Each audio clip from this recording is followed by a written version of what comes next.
pelajaran kita yang sebenarnya berseri ya, terus berurutan.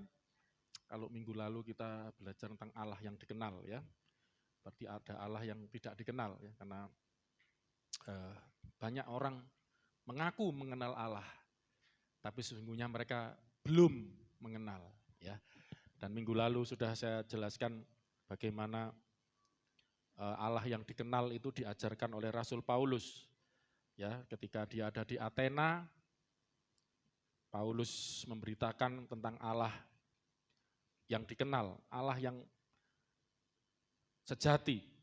Saya mencoba menyimpulkan ya, minggu lalu kayaknya belum saya simpulkan ya, dari apa yang diajarkan Rasul Paulus dari Kisah Rasul 17 ya, ayat 23 itu ya, mulai sampai 29.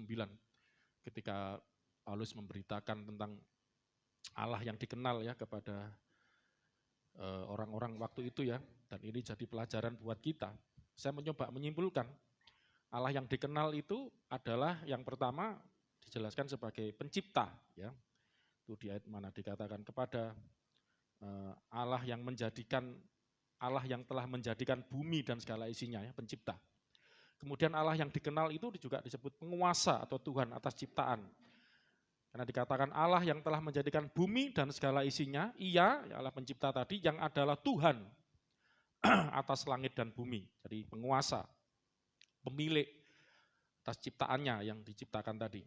Kemudian Allah yang dikenal itu, di situ dikatakan tidak diam dalam kuil buatan manusia, tidak dilayani oleh manusia. Itu saya simpulkan yang tidak bersifat fisik. Nah, nanti kita akan belajar hari ini.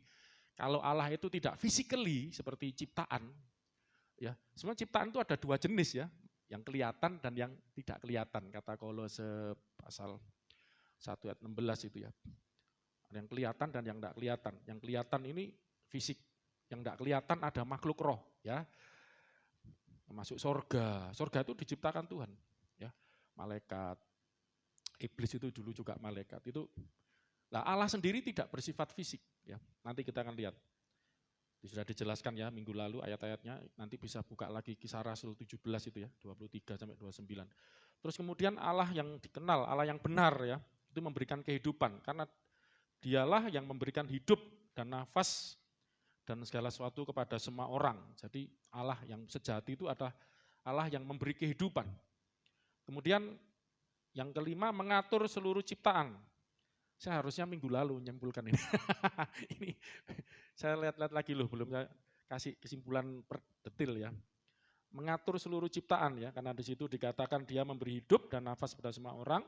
Karena itu makanya dia bukan dilayani, justru Allah itu jadi ini saudara, Allah kita ini luar biasa. Dia ini bukan Allah yang duduk-duduk seperti duduk-duduk di takhta, main perintah ya. Terus membebankan sesuatu kepada manusia sebagai budak, sebagai hamba. No. Apa yang baik, makanya kita perlu belajar mengenal Allah yang benar ya. Dia memberikan hidup, dia bukan dilayani seperti dilayani dengan dikatakan tidak dilayani tangan-tangan manusia sehingga ia seolah-olah kekurangan apapun juga. Justru dialah yang memberi hidup dan nafas pada semua orang. Ini Allah yang benar. Dan dia yang mengatur semua. Di situ dikatakan dan dari satu orang ia telah menjadikan semua bangsa, umat manusia untuk mendiami seluruh muka bumi dan menentukan musim-musim, batas-batas dia mengatur. Ya, jadi Allah kita mengatur. Dan tujuan daripada Allah itu mengatur seluruh ciptaan, yang terutama adalah manusia, ya, dapat mengenal dan datang ya toh, untuk memiliki persekutuan dengan Dia. Di situ dikatakan ayatnya dari satu orang Allah menjadikan semua bangsa, umat manusia mendiami seluruh bumi, menentukan musim-musim dan batas-batas kediaman mereka supaya berapa itu? Wow, ini pinter ya Mbak Asepi. Mereka mencari Dia dan mudah-mudahan, lah ini sudah saya jelaskan kan, insya Allah ya, ini baru ada muncul di Alkitab, insya Allah ini memang insya Allah ini mudah-mudahan menjamah dan menemukan Dia. Memang ini suatu yang mustahil sebenarnya. Ya, saya jelaskan dari bahasa aslinya kan, itu bermaksud suatu negatif, interrogatif, negatif ya, suatu interogasi yang bersifat negatif, yang jawabannya tidak gitu loh. Yang enggak mungkin, mudah-mudahan insya Allah menjamah dan menemukan Dia. Dan kemungkinan terbesar tidak. Walaupun ia tidak jauh dari kita masing-masing. Kenapa? Nah, nanti kita akan belajar hari ini. Kenapa kok manusia itu sulit? Bahkan tidak mungkin. Saya nanti akan menjelaskan empat ketidakmungkinan manusia terhadap Tuhan. Saya mau tanya, Anda berdoa kepada Tuhan bisa kan? Bisa. Datang beribadah pada Tuhan bisa. Bisa. Tapi ada 4 yang tidak mungkin, tidak bisa. Nah, termasuk ini. Ya, kenapa Allah itu mudah-mudahan bisa dijamah, mudah-mudahan bisa ditemukan. Walaupun ia tidak jauh dari kita masing-masing. Di teologi itu namanya Allah itu transcendence. Tapi juga imanen. Nah, ini unik. Di Alkitab itu termasuk yang Kersel ya, sambil iseng-iseng dulu ya sebelum masuk. Nanti agak berat ini soalnya. Agak ringan dulu ya pembuat. Kenapa di Kersel sekarang saya kasih soal-soal. Saya tanya, Mbak Asih kok enggak jawab? Saya idem soalnya masuknya enggak jawab. Podo ya, terwakili. Lah, saudara, itu di situ saya kenapa memperbandingkan ya. Di Alkitab itu kan ada, kita ini dijanjikan Tuhan beneran saudaraku. Hidup berkelimpahan, itu janji Tuhan. Oh, beneran itu. Udah ayat-ayatnya kan saya kasihkan itu. Ya, ayat-ayat itu nyarinya enggak gampang, Saudara. Kalau bisa dicatat di yang dianukan, Saudara. Ya, ayat-ayat tentang hidup diberkati berlimpah-limpah, terutama janji kepada Abraham. Oh, itu situ janji Tuhan pada Abraham, pada keturunannya. Ya, hidup berkelimpahan. Ya. Bahkan Ishak itu dikatakan Alkitab sangat kaya, tambah kaya. Itu ada ayatnya itu. Jadi kaya itu enggak berdosa, kaya itu juga alkitabiah gitu loh. Tapi di Alkitab juga ada diajarkan berkatilah kami pada hari ini makanan kami yang secukupnya. Bagaimana menurut Anda antara berkat kelimpahan ya, makanan yang secukupnya. Berkatilah kami hari ini makanan kami yang secukupnya. Lah, kenapa ada 2 hal ini gitu loh ya. Sebetulnya saya kepingin Anda belajar di Alkitab ini akan nampak hal yang seperti ini, Saudara. Orang yang enggak ngerti dianggap bertentangan. Gitu. Dianggap bertentangan, ini ada berkat berkelimpahan, ini ada berkat secukupnya gitu ya nanti. Akhirnya yang ngambil pemikiran berkelimpahan, wah, jadi kayaknya teologi apa itu apa namanya? Apa? Bukan liberal, apa? Kemakmuran. Oh, itu muncul teologi kemakmuran. Yang satu teologi kemiskinan. Wah, semakin miskin semakin benar suci, padahal itu keliru semua. Sebetulnya 2 hal ini bisa diharmonisasikan. Dan saya lihat yang jawab sudah mewakili, Bu Untung, luar biasa. Mas Yuga, Mas Hari itu sudah mewakili. Saya memang sengaja enggak saya kasih jawaban ya, nanti saudara tergantung ya dengan saya. Saya pengen Anda belajar mikir, belajar merenung ya, belajar merenungkan firman, akhirnya dapat gitu loh, tujuan saya gitu, saudaraku ya. Jadi enggak saya jawab secara langsung gitu ya, supaya Anda belajar juga. Nah, termasuk hal ini itu nanti dibahas lagi. Allah itu enggak jauh. Ya, jauh tapi dekat tapi kok kayaknya jauh. Ya, transcendence. Transcendence itu tidak bisa didatangi, tidak bisa dijamah, tidak bisa dijangkau. Tapi dia tidak jauh gitu. Ya apa ya saudaraku? Dekat tapi jauh. Itu transcendence. Transcendence itu Allah itu tidak bisa trans ya, jarak yang tidak bisa dijangkau. Tapi imanen bersama kita, loh ya Pak, bersama manusia. Nah, nanti kita akan ngerti kalau belajar, saya jelaskan hari ini nanti temanya adalah tentang Allah itu roh. Apa saudaraku? 1, 2, 3. Allah itu roh, di Alkitab dijelaskan. Ya, itulah makanya untuk bisa menjelaskan hal ini, untuk bisa mengerti kenapa Allah itu dekat di sekitar kita, tidak jauh dari kita masing-masing, tapi kok kita tidak bisa menjangkau gitu loh. Kok transcendence buat manusia gitu ya. Oke. Jadi Allah itu dekat tapi jauh. Dekat tapi jauh, kok bisa? Ya. Dekat karena ia ada di sekitar kita, jauh karena dia tidak terjamah, tidak terjangkau. Bahkan saya jelaskan dari bahasa aslinya tidak bisa di-hold, tidak bisa jamah, tidak bisa di-handle. Kita tidak bisa mengerti, nanti saya akan tunjukkan ya tentang Allah itu roh. Kita akan siap ya. Siapkan kursi Anda, kita akan belajar tentang Allah itu roh. Ya. Kalau saudara muslim diajarkan Allah itu zat gitu ya, itu biar saya enggak ngikutin ya, biar diajarkan. Tapi kalau di Alkitab God ya, Allah itu is the spirit, Allah itu roh. Kita lihat ayatnya dulu. Siap-siap saudaraku ya. Puji Tuhan. Kalau minggu lalu kita belajar siapa itu Allah, sebelum saya masuk sekarang ya. Siapakah Allah itu? Who is God? Siapa Allah? Ya, dan sekarang ini kita belajar whatness-nya. Apakah Allah itu? Allah itu roh. Kalau siapakah minggu lalu kita sudah belajar, coba disimpulkan secara sederhana. Siapakah Allah itu? Allah itu pencipta. Ya kan? Dia juga Tuhan. Artinya Tuhan itu apa? Penguasa, nama pinter. Penguasa atas segala ciptaannya. Terus Allah itu juga punya nama. Namanya siapa? YHWH itu. Yahweh atau Yehova gitu ya. Nah, saya minggu lalu sebenarnya keperucut. Maksudnya bukan keperucut itu terlalu cepat ya ngajar situ nanti. Saya masukkan barang siapa berseru kepada nama Tuhan. Itu di Yoel ya, kemarin Mbak Septi menemukan itu. Itu Yahweh, Tuhan itu nama. Nah, kenapa di perjanjian baru kok jadi Yesus? Nah, nanti ada topik sendiri saya akan jelaskan Yahweh itu, nama Yahweh kenapa kok jadi nama Yesus gitu. Oh itu dahsyat, sudah keperucut ya. Jadi tahan dulu ini ya saudaraku ya. Jadi nama Tuhan itu Yahweh. Tapi kenapa waktu Yesus datang, Yesus mengenalkan Bapamu gitu ya. Ya, dan nanti akhirnya kenapa kok ya kamu mengenal aku sama mengenal Bapa, akhirnya jadi berseru kepada nama Yesus diselamatkan. Itu nanti akan ke situ. Saya kecepatan ke sana ya. Ini dulu. Jadi siapakah Allah itu? Kita belajar minggu lalu ngerti pencipta, penguasa, yang ngatur kehidupan segala macam dan kepingin manusia mengenal Dia melalui pengaturannya, pemeliharaannya supaya datang mudah-mudahan. Dan akhirnya karena enggak mungkin, minggu lalu kan Tuhan kasih jalan ya. Kenapa kok harus seseorang, melalui seseorang Tuhan tetapkan. Kenapa? Itu singkat ceritanya biar enggak jadi pertanyaan ya. Kenapa seperti itu? Nanti singkat cerita itu kata kuncinya firman. 1, 2, 3, firman. Kita sudah, sebenarnya rencana kita tahun ini belajar tentang logos, firman. Tapi ini pembukaannya dulu ya, mungkin 2-3 bulan, bayangkan untuk masuk ke sana. Karena Allah itu bisa dikenal, nah ini menyatakan diri melalui firman. Kenapa dikatakan seseorang?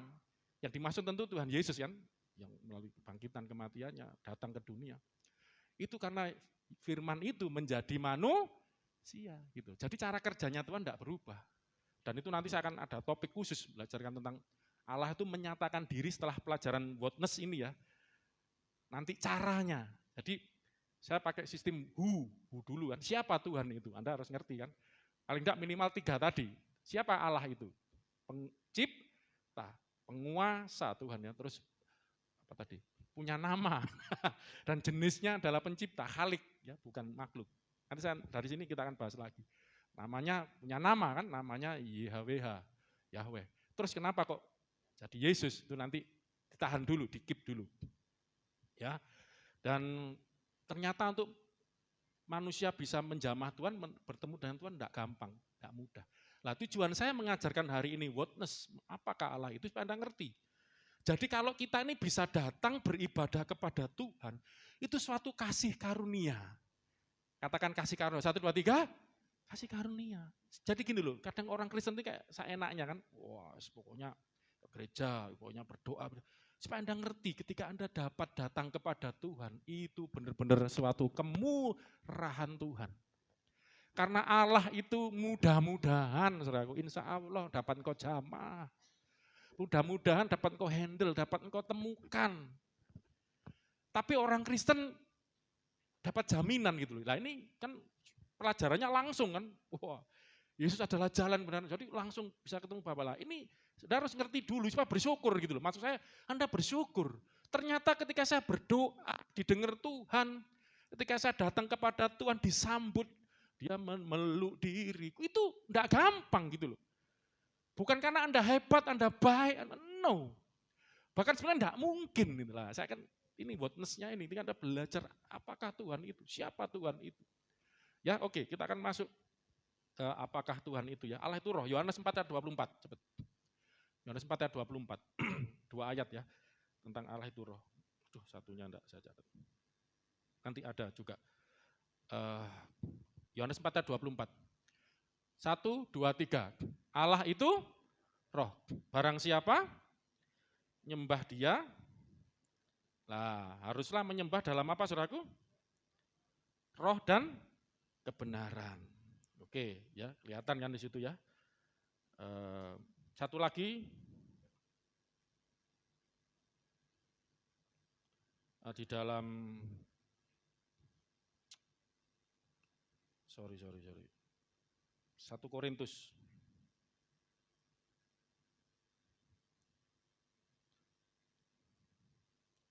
Allah itu juga roh, dikatakan Tuhan itu roh. Sorry. Nanti aja deh. Saya catat di sini ya daripada nyari. Nanti ada di Korintus, nanti ketemu di bawahnya kayaknya. Kita lanjutkan aja setelah ngerti bahwa Allah itu roh. Sifat roh itu seperti apa? Ada yang bisa bantu nemukan 1 Korintus atau 2 Korintus itu. Tuhan itu roh ya. Nah, kita akan lihat dulu definisinya aja. Definisi roh. Definisi roh ada di sini. Coba saya lihat di Kamus Bahasa Indonesia juga ada nih. Ya. Di Kamus Bahasa Indonesia saya lihat roh itu adalah makhluk hidup, di situ dikatakan ya. Makhluk hidup yang tidak berjasad atau berfisik ya. Jadi tidak berjasad di Kamus Bahasa Indonesia. Jasad itu mungkin supaya enggak bingung, fisik gitu ya. Tidak berjasad atau berfisik, tetapi punya pikiran dan perasaan atau berpribadi saya istilahkan ya. Jadi walaupun enggak kelihatan kan tidak fisik ya, tapi punya pikiran, juga punya perasaan, dan dicontohkan di kamus, saudara bisa cek di kamus KBBI itu ya, itu malaikat dan setan gitu ya. Itu kan enggak kelihatan, coba buka di Kolose 1 ayat 16 supaya saudara tahu.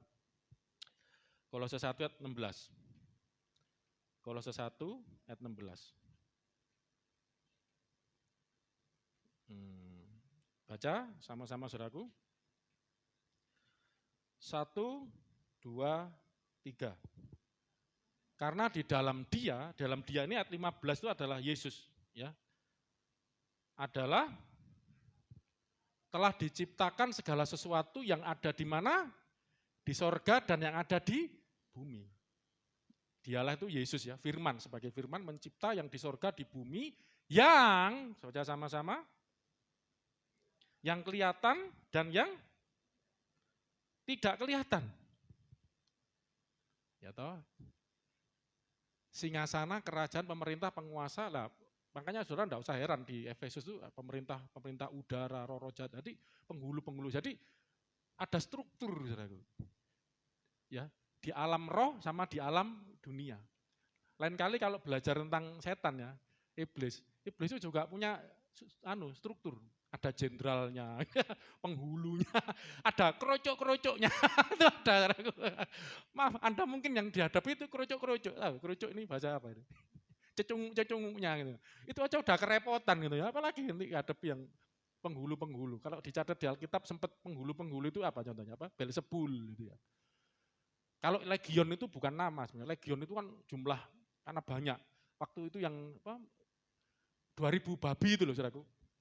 Orang gila di Gadara kan, dilepaskan, tanya, siapa namamu? Legion. Legion itu satu kompi. Dan waktu disuruh keluar, minta tolong jangan dibuang ke jurang maut dulu. Ya biar ada babi-babi ke situ. 2000 babi amblas. Ya sekitar 2000-an berarti. Itu baru kerocoknya loh. Tapi karena banyak ya. Nah, nanti lain kali lah belajar ya. Itu dikatakan juga makhluk roh. Oke lah, paling enggak Anda ngerti yang diciptakan Tuhan ini bukan yang Anda lihat ini saja. Ada yang enggak kelihatan. Ya. Yaitu makhluk roh ya. Yaitu di situ malaikat dan iblis. Iblis itu malaikat juga, malaikat yang jatuh. Ya, malaikat jahat ya. Yang jahat gitu aja sama malaikat gitu ya, yang jahat. Ini malaikat yang baik ini yang melayani Tuhan, yang melayani anak-anaknya ya, puji Tuhan. Lain kali belajar ini saudaraku ya, pelayanan malaikat, tentang angelologi ya, tentang malaikat itu adalah pelayan-pelayan Tuhan yang dikirim buat anak-anaknya juga. Terus walaupun tidak kelihatan juga ada strukturnya gitu ya. Oke, kita akan lanjut. Saya temukan ayat 2 Korintus 3 ternyata, bukan 1 Korintus. 2 Korintus 3:17, ini tentang roh. 2 Korintus 3:17. Sambil ngomong saya nyari ayat. Zaman canggih ini enak. Oke, 1, 2, 3. Sebab Tuhan adalah roh. Tadi Allah adalah roh. Tuhan adalah roh. Nggak apa-apa, dua-duanya Allah dan Tuhan itu gini, supaya Anda ngerti ya.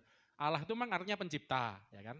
Tuhan itu artinya penguasa. Allah Yahweh itu Allah, dia pencipta, dia juga tuh Tuhan karena yang menguasai. Nah Yesus, nah ini saudaraku. Yesus itu Yesus Tuhan dan Allah kami. Gitu. Yesus itu Tuhan sebagai penguasa. Nanti saya akan tunjukkan ayat kenapa kok Yesus sebut Tuhan. Ya, kenapa disebut penguasa? Ya, bahkan penguasa atas segala ciptaan Tuhan. Oke. Dan disebut Allah. Loh, Yesus itu apa pencipta? Yesus itu apa? Allah itu kan pencipta. Yesus itu disebut Allah adalah praeksistensi sebelum menjadi manusia. Sebelum jadi manusia siapakah Yesus itu? Firman-Nya Allah. Jadi Allah mencipta segala sesuatu melalui firman. Gitu loh. Makanya Yesus Tuhan sebagai penguasa. Nanti ada aja. Makanya Yesus ngomong, segala kuasa yang di sorga, di bumi, di bawah bumi, semua ada di dalam tanganku. Tuhan, penguasa. Tapi nanti juga ayatnya. Kapan Yesus pernah ngomong, aku yang menciptakan segala sesuatu. Saya ini orangnya suka kritis, saya cari. Kalau di Alkitab, Rasul Paulus yang ngomong. Ini Kolose 1:16, coba balik. Kolose 1:15, yang 15. Rasul Paulus itu berkali-kali ngomong, Yesus itu pencipta. Terus Rasul Yohanes, pada mulanya firman bersama Allah. Segala sesuatu jadikan oleh dia, harus firman jadi manusia. Ya, ini Kolose 1 ayat 15. 1, 2, 3. Iya, Tuhan Yesus ini yang dimaksud ya. Adalah gambar Allah yang tidak kelihatan. Nah, nanti Allah itu tidak kelihatan. Yang sulung lebih utama dari segala yang diciptakan. Ayat 16. Karena di dalam dialah telah diciptakan. Di dalam itu melalui, oleh. Di dalam Kristus sebagai pencipta. Nah ini kan satu, Yesus kok pencipta? Wong dia aja lahir dari perawan Maria, udah ngerti kan gitu. Nah yang dimaksud di sini adalah waktu menjadi gambarnya Allah. Ya tadi dikatakan ayat 15 kembali, ia adalah gambar Allah yang tidak kelihatan. Ya, ini praeksistensinya Yesus gitu. Ya, waktu Yesus jadi manusia, dia bukan ciptaan, ya, itu kan bukan hasil Yusuf sama Maria kan, hubungan suami istri. Itu adalah karya kuasa Tuhan, istilahnya karya Roh Kudus, di mana Allah menjelma jadi manusia melalui kelahiran ya, sebagai manusia, sebagai bayi. Nanti lain kali kita bahas. Tapi intinya Rasul Paulus yang ngomong, kedua Rasul Yohanes, ya, Ibrani juga, Ibrani 1 ayat 2 atau 2 dan 3. Lah sekarang kapan Yesus pernah ngomong gitu? Lah itu luar biasa, saya cari dan saya temukan ya. Luar biasa, nanti ya lain kali ajarannya. Jadi supaya Anda ngerti dulu, kapan Yesus itu disebut Allah? Kapan Yesus disebut Allah? Ketika apa? Maksudnya Yesus itu disebut Allah. Allah itu kan pencipta. Wong Yesus katanya baru datang waktu Natal kan. Tapi kenapa dia disebut Allah? Dia disebut Allah karena disebut Allah ketika Yesus belum menjadi manusia sebagai firman gitu loh. Jadi saudara tidak keliru nyanyi Yesus Tuhan dan Allah kami. Jadi saudara waktu nyebut Allah itu ingat Yesus sebagai firman yang sebelum jadi manusia. Ya, bagi Tuhan saat dia diberi kuasa, memegang pemerintah. Nanti itu ada pelajaran tersendiri. Kita lanjut aja sekarang.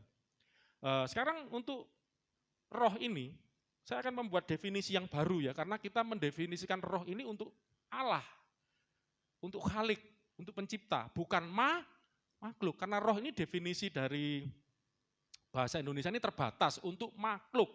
Ya saya ulangi, roh adalah makhluk hidup lah. Kan kalau diterapkan pada Tuhan tidak cocok. Kita sudah belajar minggu lalu, Tuhan itu Khalik, Allah itu Khalik.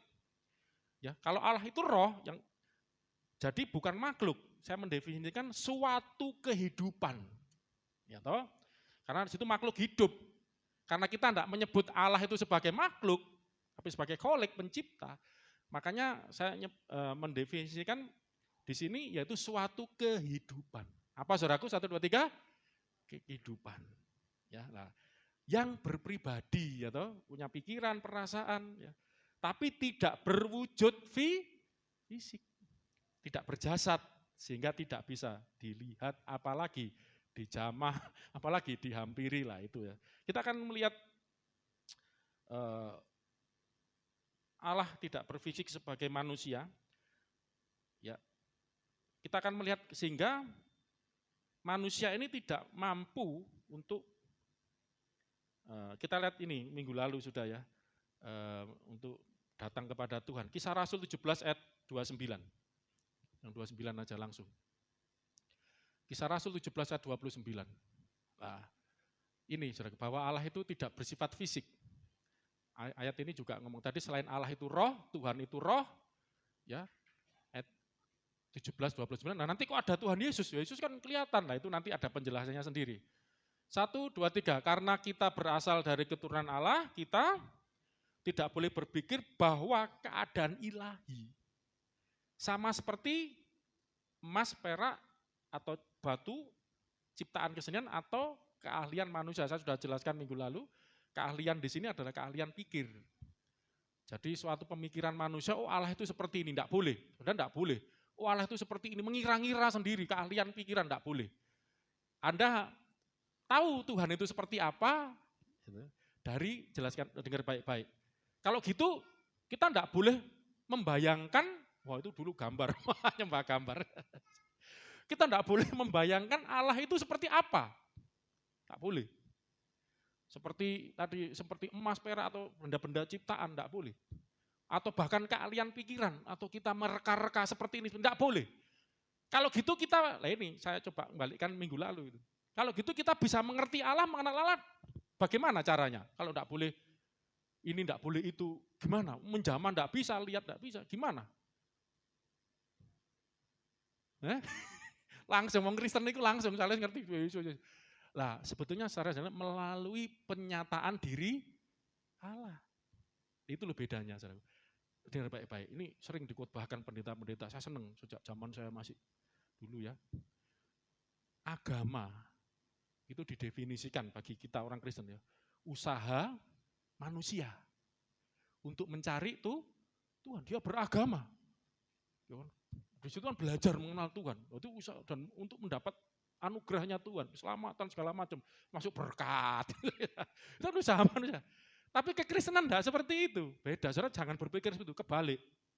Justru kekristenan itu bukan usaha manusia mencari itu, karena ini hanya mudahmu dan insya Allah menemukan. Ya kalau dapat, kalau enggak, kemungkinan. Dan itu bahasa Yunani kan interrogatif negatif, tidak mungkin. Tapi kekristenan itu adalah usahanya Allah. Wah, kan ini usahanya mana? Ini karyanya Allah. Kalau kita ngomong usahanya Allah, kok kayak gimana? Karyanya Allah untuk mencari manusia. Saudara tahu enggak waktu Adam berdosa? Kenapa Tuhan ngomong, Adam, di mana kamu? Loh, ini kan lucu, saudara. Apakah Allah enggak tahu di mana Adam? Katanya Allah Maha tahu. Kenapa Allah kok tanya, Adam, di mana kamu? Apakah Allah tidak tahu? Allah tahu, Maha tahu. Kalau enggak Maha tahu. Tapi kenapa Tuhan masih bertanya, Adam di mana kamu? Inilah yang disebut Allah mencari manusia yang terhilang. Makanya Yesus datang, anak manusia datang bukan untuk mencari orang yang benar, tapi mencari orang yang berdosa. Itu kekristenan. Makanya gereja itu salah kalau cuma mencari orang kaya, orang berprestasi, ngumpulin orang benar. Loh, enggak. Menurut kekristenan, justru gereja hadir di muka bumi itu untuk mencari orang berdosa. Dan itu adalah kekristenan yang benar, saudara. Allah mencari orang berdosa. Adam, di mana kamu? Lah makanya manusia bisa mengenal Allah bukan karena usaha manusia. Lah saya begini ini cuma mengajarkan, saudaraku. Anda ngerti atau enggak itu bukan apa? Itu di luar kemampuan saya. Anda bisa mengerti atau enggak itu karena adalah penyataan dari Allah sendiri. Jadi Anda cuma dengerin, saya cuma ngoceh. Tapi Allah yang menjamah nanti. Allah yang mengurapi. Allah yang menyatakan diri. Jadi ngerti aku. Nanti itu ada pelajaran di dalam penyataan diri Allah. Sekarang Anda harus ngerti dulu, Allah itu ya enggak mungkin terjamah gitu loh. Ya, bahkan kita enggak boleh membayangkan Allah, menggambarkan dengan ini itu tuh enggak bisa. Lah kalau gitu kan sulit gitu loh. Lah makanya Allah menyatakan diri, memperkenalkan diri gitu. Lah itu kan nanti kita akan belajar itu aja ada 4 bahasa itu aslinya itu. Ya, exegesato, Phanero sama ini. Phanero yang muncul teofani itu, fani, penampakan. Exegesato itu yang menjelaskan. Itu nanti jadi Allah itu yang menjelaskan dirinya, Allah itu menampakkan dirinya. Satu lagi itu apokalips, apokalips itu wahyu itu, mewahyukan dirinya. Ya Anda baru ngerti. Makanya kalau sampai Anda mengenal Tuhan, itu suatu anugerah. Karena Allah menyatakan diri kepada Anda. Ya, yang satu saya lupa. Sedikit cuman ayatnya, referensinya. Yang 3 ini yang sering dipakai. Oke, kita akan melihat 4 yang ketidakmungkinan manusia dealing dengan Tuhan, berurusan dengan Tuhan atau menjangkau Tuhan, datang kepada Tuhan. Kita lihat yang pertama, Allah itu tidak terlihat. Ya, tadi sudah diwakili Kolose 1 ayat 15 ya. Tadi di mana Yesus adalah gambar Allah yang tidak kelihatan. Jadi Allah itu tidak kelihatan, tapi jadi kelihatan karena ada gambarnya.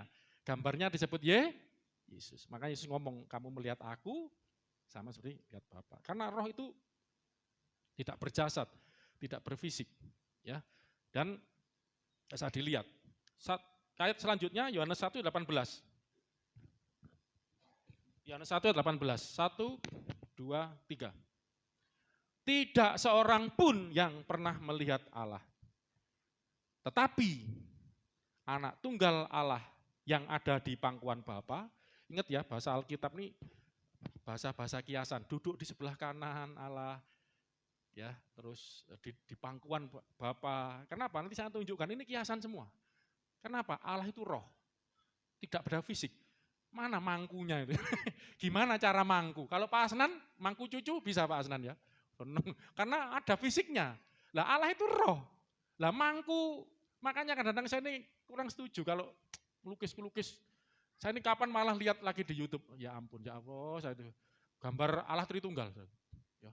Satu Allah Bapa yang jenggotan putih dan yang luar biasa, aduh saya botak, digambarkan botak ya apa sih? Like kayak apa? Yang anggur kolesom itu loh. Aduh saya, bos besok dilukis, jadi gambarkan Allah Tritunggal. Dia kan lagi rame kan, Trinitarian sama Unitarian ini loh. Ada gitu-gitu, malu-maluin ya.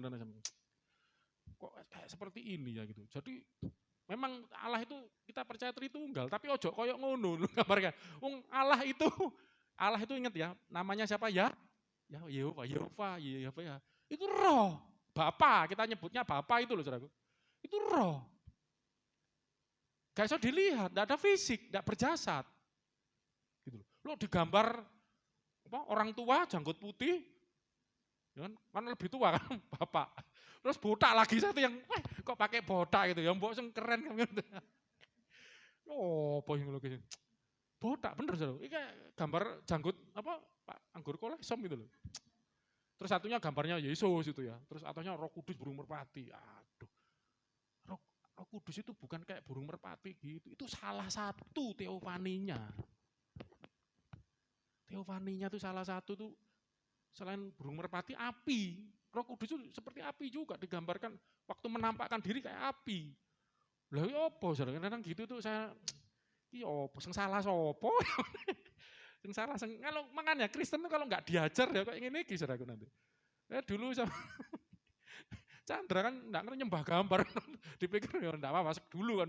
Kan enggak belum diajar. Ya Kristen KTP itu agama itu mana agama, enggak nyelamatkan agama itu.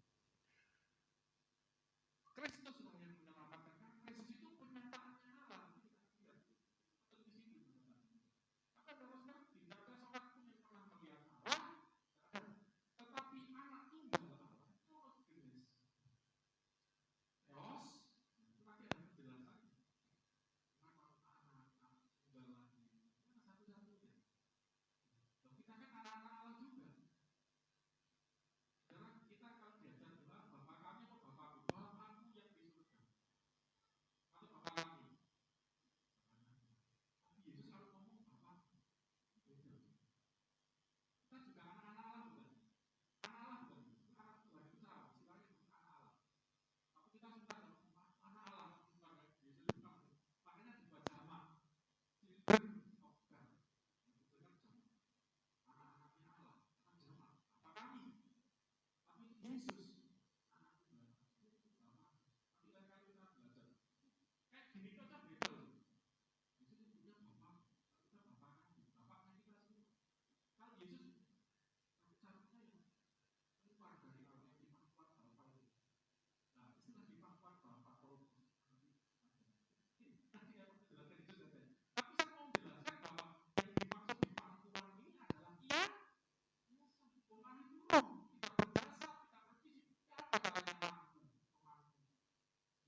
Bagaimana orang bisa diajar, bisa mendengar, diajar Allah, mendengar Allah tanpa melihat?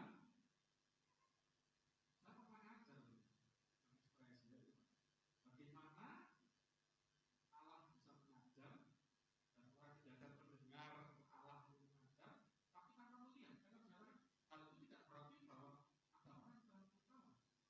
Tapi yang dilihat waktu Allah mendatangi manusia, mengajar, dan manusia mendengar, termasuk para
Mungkin kamu melihat, tidak mungkin kamu bisa menghampiri.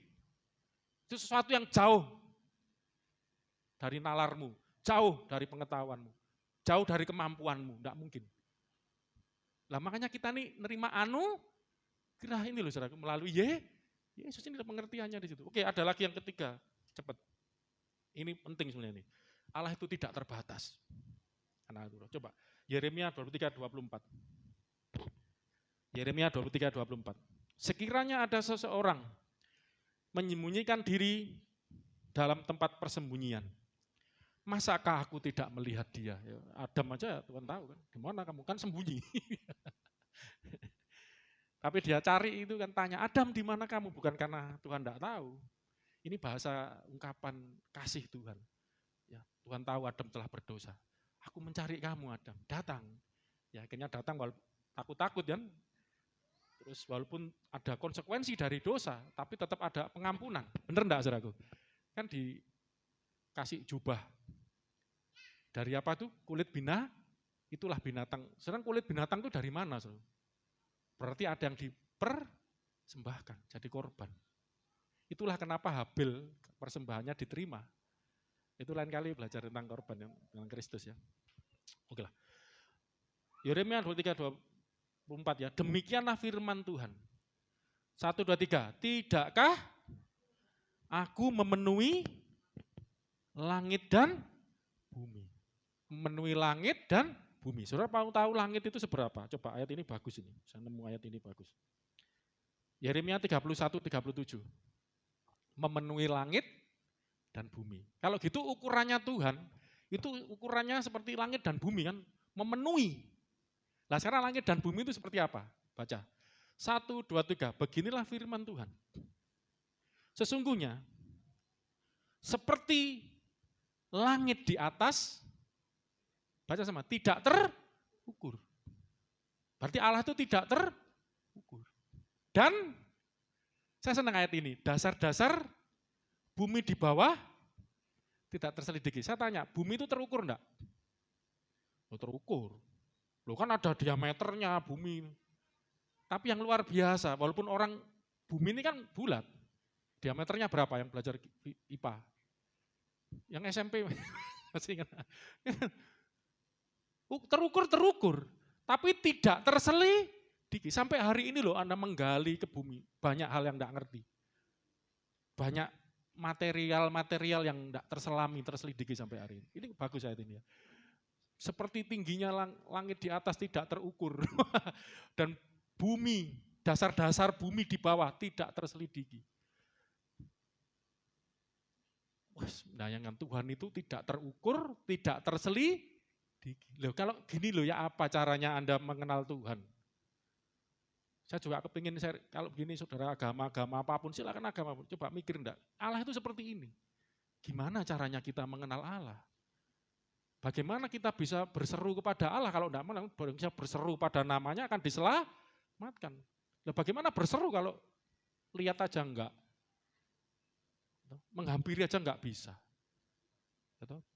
Ngenal aja juga enggak lah ini.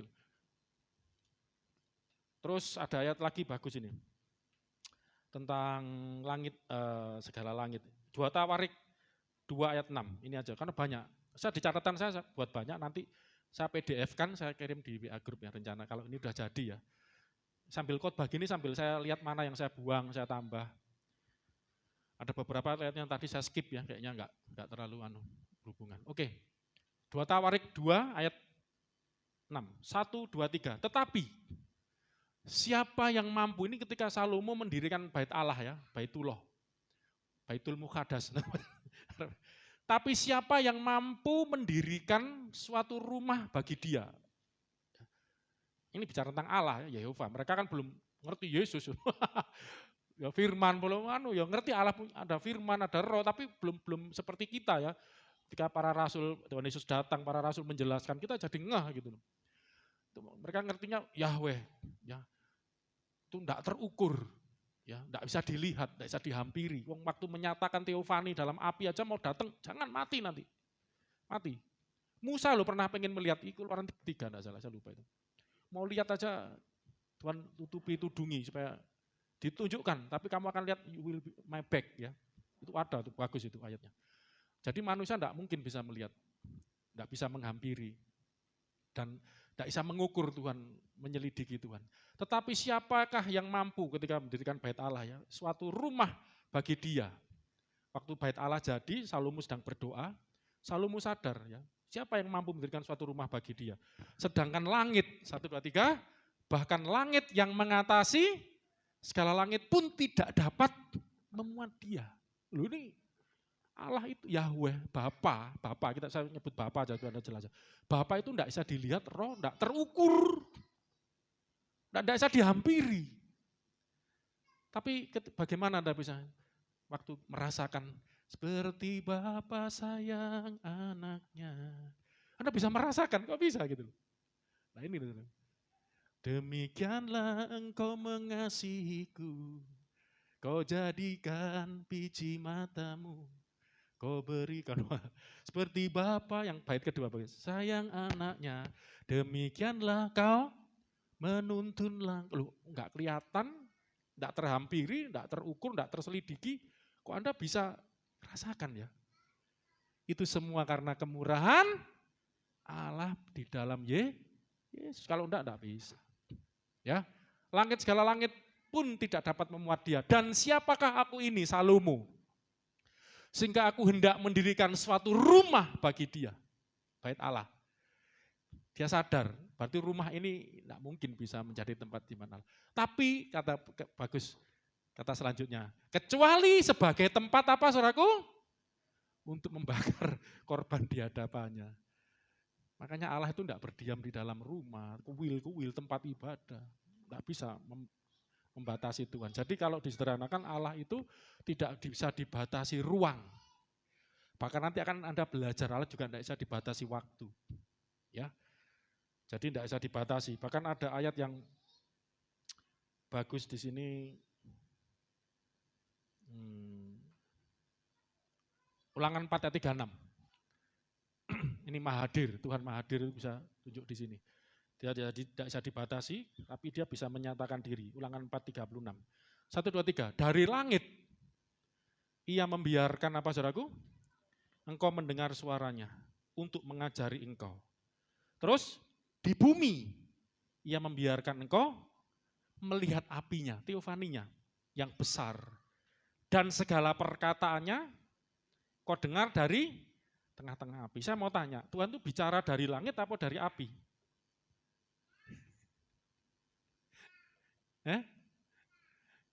Saudara jangan terjebak kalau baca Alkitab. Berkat berlimpah apa berkat cukupnya? Tuhan itu dekat apa jauh? Ya, tapi dia juga jauh, dua-duanya. Saudara harus gitu. Jembatannya itu Yesus. Nanti nangkep. Allah itu bicara dari mana? Dari langit? Ya. Dari bumi? Ya. Loh kok bisa? Maha tidak terukur, tidak terbatas. Gitu loh. Makanya Allah itu jauh, iya. Tapi dekat, iya. Loh kalau Allah itu cuma dekat, berarti Allah cuma di sekitar gini doang, kecil. Makanya saudara Hindu saya pernah dengerin pedantainya atau apa. Allah itu, Tuhan itu maha kecil gitu. Kok bisa? Karena yang kecilnya adalah gitu. Enggak cuma maha kecil, maha besar juga. Itu loh. Jadi jauh juga dekat. Di langit juga, di bumi juga. Nah itu nanti jawaban. Waktu Yesus turun ke dunia, Yesus di surga masih ada enggak? Ayo ini jawab. Kalau Allah kan, kalau kita bicara umum, Allah itu memenuhi langit dan bumi. Sekarang saya lebih fokus Yesus. Yesus itu waktu datang ke dunia, nyonya kok pura-pura buka tas, jawab. Itu kalau udah teologi, jangan ngeluh ya. Yang berkat aja, ya berkat, enggak bercanda. Waktu Yesus datang ke dunia, di surga masih ada enggak? Waduh, pinter Mas Julian. Pernah salah jawab pun enggak berhenti-berhenti dia. Karena ya toh enggak malu karena ada orang salah jawab dulu pernah kan enggak mau. Ini saya salut loh ini semangatnya. Bener. Di surga sebagai firman. Firman itu ada di dalam Allah. Jadi waktu turun ke dunia jadi manusia, firman itu ya masih bersama Allah. Loh ini roh loh ya. Loh saya mau tanya, firman itu ada fisiknya enggak? Loh enggak usah yang roh, firman itu roh ya. Alkitab ngomong firman itu roh dan kehidupan. Iya. Firman itu roh ada rohnya, ada hidupnya, bayangin. Nah sekarang enggak usah jauh-jauh kita yang terbatas makhluk gitu. Omongan kita loh ada wujudnya enggak sih? Omongan loh. ABCDE ada wujudnya enggak? Lu enggak kelihatan kan. Tapi ada di dalam saya, tapi juga bisa keluar Anda dengar. Jadi saya mau tanya, firman itu ingat ada masuk hikmat, logos, pikiran, account, perhitungan saya. Di dalam saya ada. Tapi di luar saya juga ada. Waktu saya ngoceh. Waktu saya ngomong, Anda dengar firman saya enggak? Perkataan saya. Tapi perkataan saya di dalam saya masih ada enggak? Ada. Kalau keluar terus hilang gitu, saya gendeng ya. Ini loh, makanya orang waktu firman jadi manusia kok malah masih bisa berfirman. Weh, gundul. Goblik ya. Wong gak usah ado-ado, wis kita makhluk ini. Waktu saya ngomong loh, firman itu masih ada di dalam saya. Waktu saya keluarkan. Kalau Allah keluarnya jadi manusia, dahsyat kan. Itu Allah. Kalau saudara muslim keluar jadi buku gitu kan. Kalau kita jadi manusia, Yesus ya dengan misi untuk menyelamatkan ya orang-orang berdosa seperti kita ini dan saya yang paling berdosa dari antara Anda ya. Kalau Paulus merasa paling berdosa di antara para rasul, saya belajar dari Paulus, saya orang yang paling berdosa di antara Anda. Ninggalin istri saya ya seminggu sekali sampai aku sesek loh, sakit, aduh pikiran saya apa ini. Haleluya. Yang terakhir 4, ya cepat. Tadi apa saja saudaraku ya? Tidak dilihat, tidak terhampiri, tidak terbatas, tidak terukur, tidak terbatas. Ya apa, gini ini mau mengenal Tuhan sudah tidak mungkin, makanya mudah-mudahan tadi. Yang terakhir, tidak dapat dikenal, bayangin. Wis gak iso didelok, gak iso ditekoni, bahasa Jerman ya. Tidak tahu yang Sulawesi ngerti gak? Gak iso diukur, gak iso dibayangkan, gak iso dipikir, diselidiki. Yang keempat, gak bisa dikenal, diketahui. Ayatnya ada. Matius 11:27. Cepat. Matius 11:27. Semua telah diserahkan kepadaku oleh Bapakku. Ku semua ya. Bukan Yesus tidak pernah ngomong Bapa kami. Ya, Bapakku. Semua yang telah diserahkan kepada atau Bapak kita, tidak pernah. Bapak kita semua enggak, Bapakku. Nanti lain kali saya khotbah tentang monogenes. Semua telah diserahkan kepadaku oleh Bapakku dan tidak seorang pun mengenal anak. Firman ini Yesus ya jadi manusia selain Bapa dan tidak seorang pun mengenal Bapa selain anak. Dan orang yang kepadanya, lah ini bukan Bapa itu tapi anak itu berkenan menyatakannya. Tergantung Yesus ya. Yesus berkenan tidak menyatakan. Ya makanya yang percaya kepada Yesus akan menerima penyataan daripada Allah, mengenal Allah. Tapi intinya kita sudah jam ke sana ya, saya mengenal Tuhan, iya lewat apa? Yesus ya gampang zaman. Orang Kristen puji Tuhan, tapi saya mau meruntut ke bawah belakang dulu. Sebelum kita akan nanti belajar tentang Yesus mendalam banget ya. Anda harus ngerti ini, tidak ada seorang pun yang mengenal Bapa selain anak. Dan kepada siapa anak itu berkenan menyatakannya.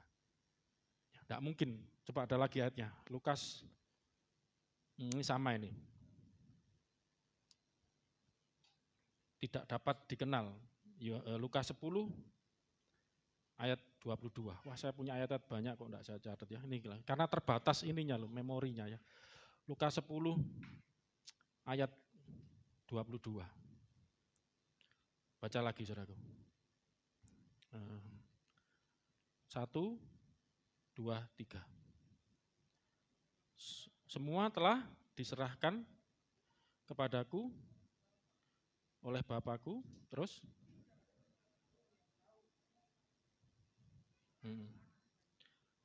dan pada siapa anak itu berkenan menyatakannya. Ya. Kita akan melihat juga di Yohanes, satu ayat lagi ya.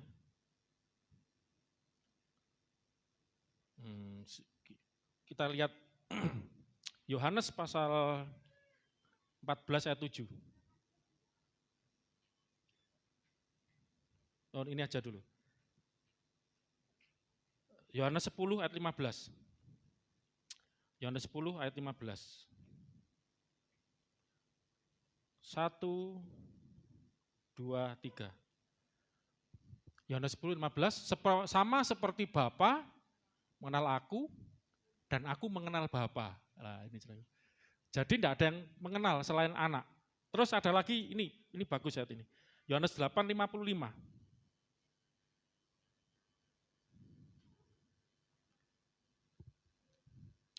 Padahal kamu tidak mengenal dia. Nah, ini, kamu ini orang-orang Farisi, ahli Taurat, tokoh-tokoh agama waktu itu, mereka yang merasa dirinya mengenal Allah, Yesus berkata, kamu tidak mengenal dia. Seperti ayat di atasnya, tidak ada seorang pun yang bisa mengenal Allah selain anak. Karena anak itu dekat dengan Bapa, atau firman itu dekat dengan Bapa. Ya, tidak ada yang mengenal diri saya sendiri selain pikiran saya. Ngerti mas saudara? Yang paling mengenal diri saya bukan istri saya. Yang paling mengenal diri saya, pikiran saya. Firman, logos. Logos saya. Ya ingat ya, logos itu bukan cuma perkataan, tapi lebih kepada ada hikmat juga di dalamnya, ada pemikiran, ada segala. Padahal kamu tidak mengenal dia, tetapi aku mengenal dia. Dan jika aku berkata, aku tidak mengenal dia, Yesus ngomong, aku adalah pendusta. Sama seperti kamu, bujuk. Ngomongnya mengenal Allah. Kenapa? Saya akan satu kali khotbah ini. Tetapi aku mengenal dia dan aku menuruti firman-Nya. Saya cari bahasa aslinya. Tiru. Kata dasarnya tiru. Mengenalnya, tiru. Menuruti firman-Nya. Jadi orang Farisi, ahli Taurat ini tokoh-tokoh agama, alim ulama. Yesus ngomong, kamu tidak kenal dia. Dari mana? Kamu tidak menuruti firman-Nya. Tapi aku kenal dia dan aku menuruti itu diterjemahkan di tempat lain melakukan. Tireo itu di tempat lain melakukan, melaksanakan firman-Nya. Memang ada banyak, saya cari ayat ya, saya kasih searching pakai bahasa Yunani. Kata tiro atau tireo ini ya, menuruti. Ini juga dipakai untuk kita, manusia bisa. Barang siapa menuruti aku gitu ada. Menuruti, tapi itu kan satu harapan.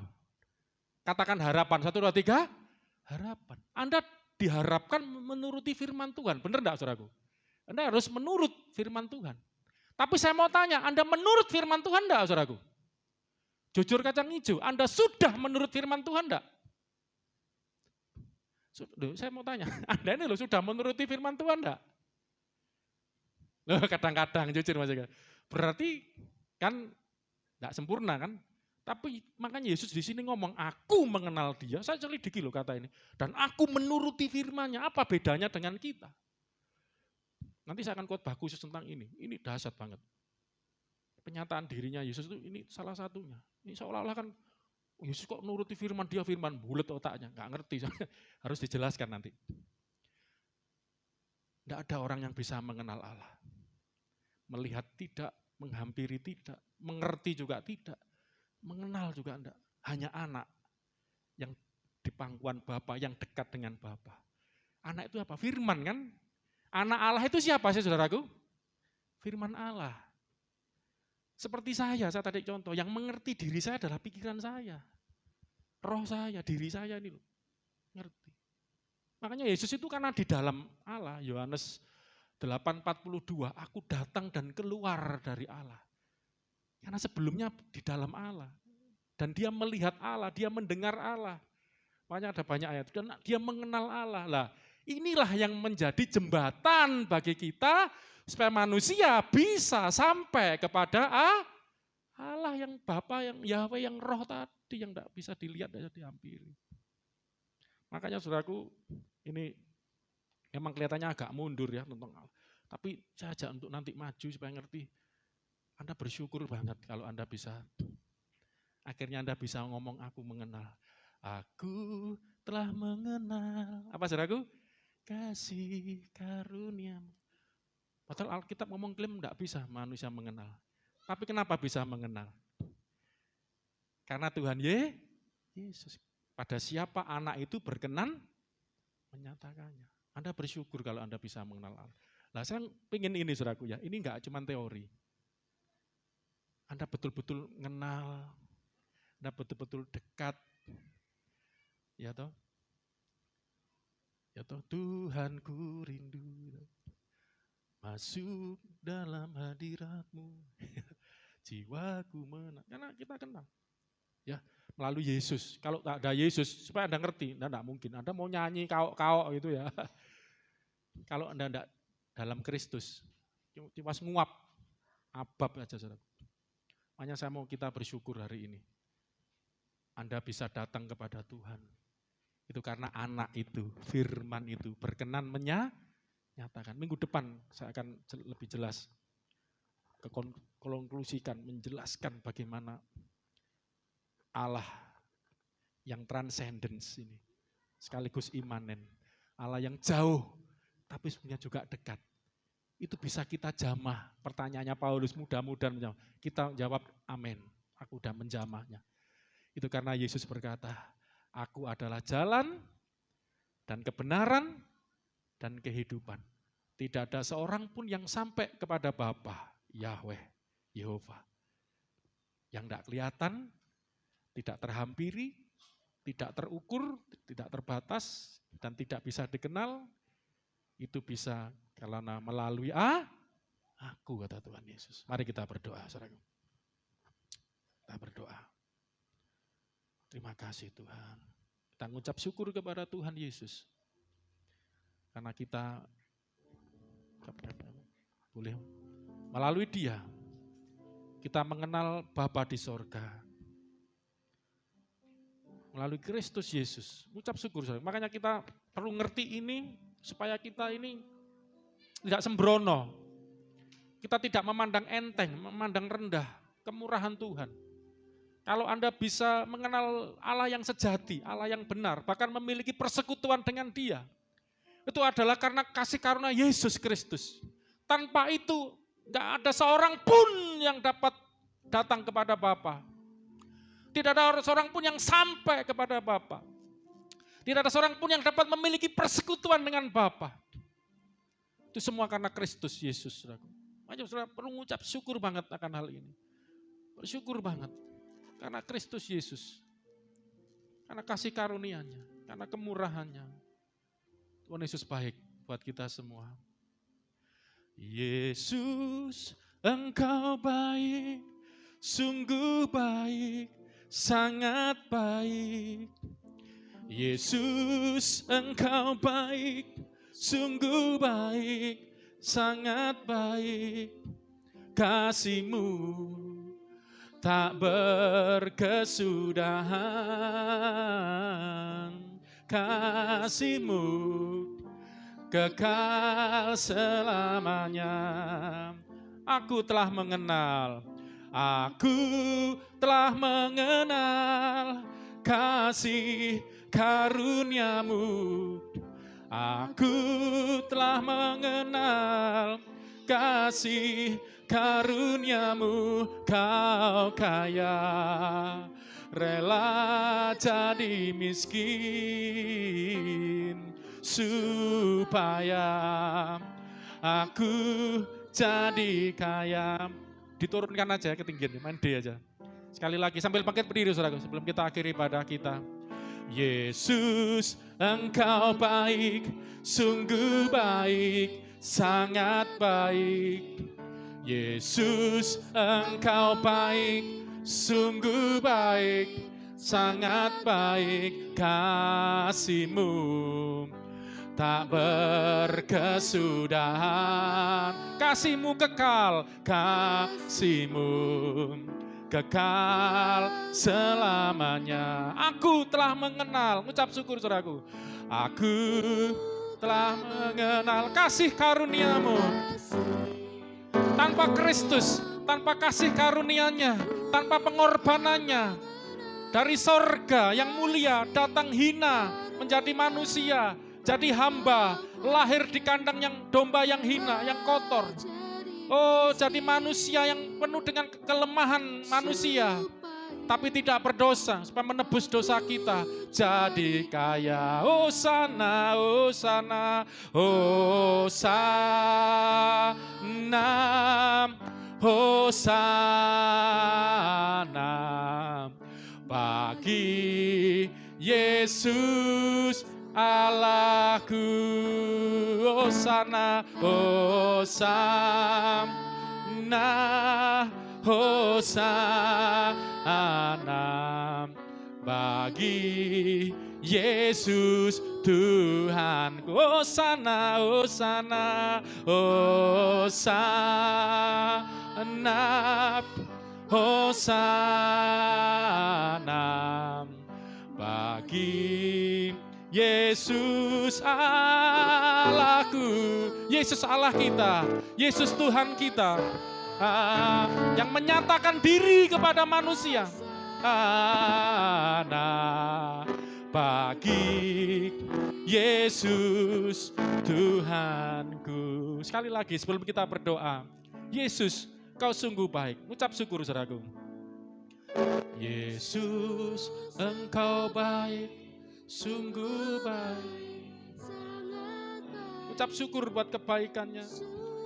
Engkau baik. Ucap syukur dia datang menyatakan diri Allah kepada kita. Menyatakan diri sebagai manusia datang. Kesudahan kasih-Mu kekal selamanya. Aku telah mengenal, ngucap syukur saudaraku.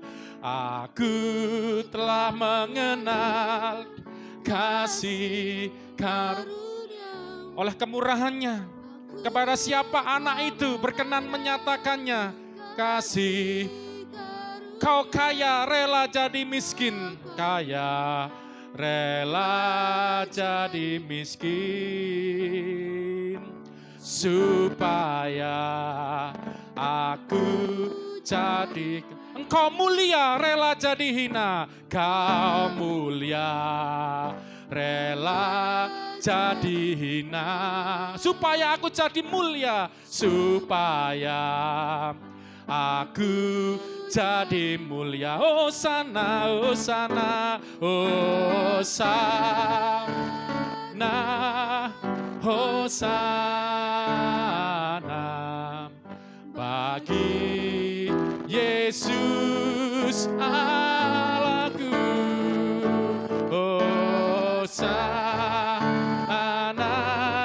hosana, bagi Yesus Tuhan. Sekali lagi, hosana, hosana, ikinalamaso, bagi Yesus Allahku. Hosana, haleluya, hosana, bagi Yesus Tuhanku. Hosana, hosana, bagi Yesus Allahku. Dia adalah firman Allah yang pada mulanya bersama-sama dengan Allah, dan firman itu adalah Allah, dan firman itulah yang menyatakan Allah kepada manusia sehingga kita bisa mengenal Dia. Ucap syukur saudaraku. Oh, sekali lagi hosana, oh ikinalamasano, ikinalamasenalamasen, Jesus Allahku. Hosana, hosana, bagi Yesus Tuhanku. Aku telah mengenal kasih karuniamu. Aku telah mengenal kasih. Inilah kemurahan Yesus buat kita. Kau kaya, rela jadi miskin, supaya aku jadi kaya. Engkau mulia, kau mulia, rela jadi hina, rela jadi hina, supaya aku mulia, supaya aku jadi. Engkau kudus, kau rela jadi dosa, rela di kayu salib buat, supaya aku jadi kudus, supaya aku jadi kudus. Engkau sehat, rela sakit, kau sehat, rela jadi sakit. Oleh bilur-bilurnya, oleh sakitnya, engkau sembuh, aku jadi sembuh. Haleluya.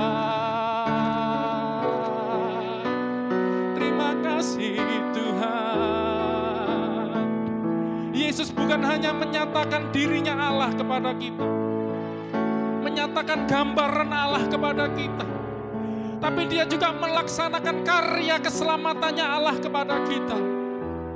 Supaya manusia bisa datang kepada Allah, supaya manusia bisa dipulihkan, manusia diampuni dosanya. Alkitab berkata dia yang tidak berbuat dosa, dibuat menjadi dosa karena kita, supaya kita dibenarkan oleh Allah. Haleluya. Tidakkah kita mengucap syukur? Itulah karya Kristus, karya Allah di dalam Kristus, supaya kita bisa sampai kepada Allah, supaya kita bisa mengenal Allah. Haleluya. Oh, ya nama ramasya dalam Jesus. Ucap syukur.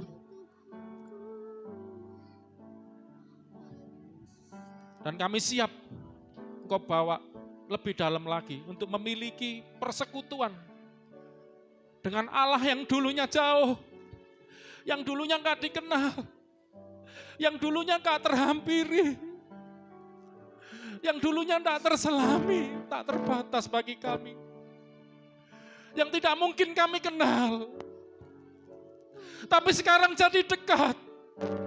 Sekarang bahkan memanggil kami untuk masuk dalam persekutuan dengan anaknya, sehingga kami boleh memiliki persekutuan dengan Bapa di sorga. Sekarang kami mengenal, sekarang kami dapat menghampiri, bahkan sekarang kami dapat merasakan betapa Engkau Bapa yang baik. Terima kasih Tuhan. Alami saudaraku, Kristen bukan teori, kekristenan bukan sekedar teori, tapi Kristenan adalah suatu pengalaman, kenyataan. Allah datang kepada manusia, Allah menjumpai, menyatakan diri kepada manusia melalui firman-Nya, bahkan sampai menjadi manusia di dalam Kristus. Ya, barang siapa percaya kepadaku, barang siapa melihat aku, barang siapa mengenal aku, dia akan melihat Bapa, dia mengenal Bapa, dia sampai kepada Bapa. Itu kemurahan Tuhan. Ucap syukur. Aku telah mengenal kasih karunia-Mu. Aku kasih. Kau percaya terjadi dalam hidup. Ini kemurahan Tuhan. Oh, supaya aku, Kau yang mulia jadi hina, Kau mulia rela supaya aku jadi mulia.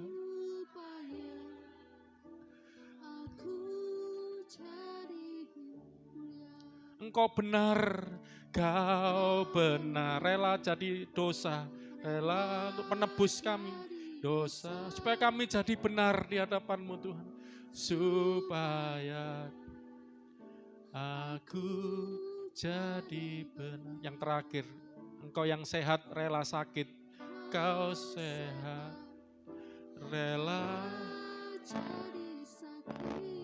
supaya aku sehat. Aku firman Tuhan katakan oleh bilur-bilurnya kamu telah sembuh. Oleh kesakitan, by His wounds, luka-lukanya, kesakitannya di kayu salib, engkau sembuh, engkau sehat. Oleh dosa yang ditimpakan kepadanya, ganjaran yang mendatangkan keselamatan ditimpakan kepadanya. Dia tertikam karena dosa kita. Orang mengira dia kena tulah, dia kena kutuk. Karena terkutuklah orang yang mati di kayu salib. Banyak orang menghina dia, banyak orang mencela dia. Karena mereka tidak ngerti sampai Yesus berkata, ampunilah Bapa. Karena mereka tidak tahu apa yang mereka perbuat. Yesus melakukan semuanya ini supaya berkat Abraham sampai kepada kita semua. Supaya keselamatan sampai kepada ujung-ujung bumi. Supaya Allah boleh dinyatakan pada bangsa-bangsa. Dan setiap manusia boleh datang kepada Allah dan diselamatkan melalui Yesus. Mari saudara yang sudah mendengar kebenaran firman hari ini, buka hatimu. Dan izinkan Tuhan menjamah. Izinkan Bapa memanggil engkau masuk dalam persekutuan dengan Dia. Dan kau memiliki Dia. Dan kau memanggil Dia Bapa. Sebagaimana Yesus mengajarkan. Yesus mengenalkan Bapanya. Itu juga Bapamu juga. Bapa yang baik. Buat kita semua. Terima kasih. Kami boleh mengenal Yehova, Yahweh, Adonai. Bapa di sorga yang sesungguhnya jauh dari kami. Tidak mungkin kami kenal. Tapi melalui Kristus, kami boleh sampai kepada pengenalan, pengetahuan, bahkan memiliki persekutuan dan boleh memanggil Allah Khalik langit bumi dengan sebutan ya Aba, ya Bapa. Terima kasih, ini suatu anugerah melalui Kristus. Kami mau bersyukur, kami mau bersuka cita, berlimpah-limpah untuk semuanya ini. Kami hargai, kami hormati berkat-Mu ini, kami hargai, kami sungguh-sungguh mengucap syukur. Ampuni kalau mungkin selama ini kami mengabaikan, anggap enteng, anggap remeh, tidak menghargai kasih kemurahan Tuhan ini. Karena mungkin selama ini mata kami dibutakan oleh ilah-ilah zaman ini, dibutakan oleh keinginan-keinginan duniawi. Tapi biarlah hari ini kami disadarkan bahwa Tuhan Yesus adalah harta yang paling berharga bagi hidup kami. Yesus adalah yang paling berharga bagi hidup kami. Terima kasih, kita mengucap syukur. Mari saudaraku sebelum kita tinggalkan tempat ini, biarlah hatimu berlimpah-limpah dengan syukur, berlimpah-limpah dengan sukacita, berlimpah-limpah dengan damai sejahtera, berlimpah-limpah di dalam rohnya, berlimpah-limpah di dalam kekuatannya, berlimpah-limpah di dalam hikmatnya. Terimalah, bahkan berlimpah-limpah dalam pemeliharaannya, berkecukupan dalam segala sesuatu. Yesus kaya, rela miskin di dunia ini, supaya kau yang miskin, kita yang miskin, menjadi kaya di dalam Kristus. Ucap syukur, Terima kasih Bapa. Bersyukur buat hari ini. Buat firman-Mu, buat hadirat-Mu, buat kebenaran-Mu, buat kasih-Mu. Kami mengucap syukur. Ya, dalam nama Bapa, Anaknya, Yesus Kristus, firman Allah yang hidup, yang telah menyatakan diri Allah Bapa kepada kami. Dan melalui persekutuan dengan Roh-Nya, yang menyertai kami anak-anaknya dari sekarang bahkan sampai selama-lamanya. Yang percaya, disertai, diberkati Tuhan. Katakan sama-sama, amin. Selamat hari Minggu, Yesus berkati kita semua.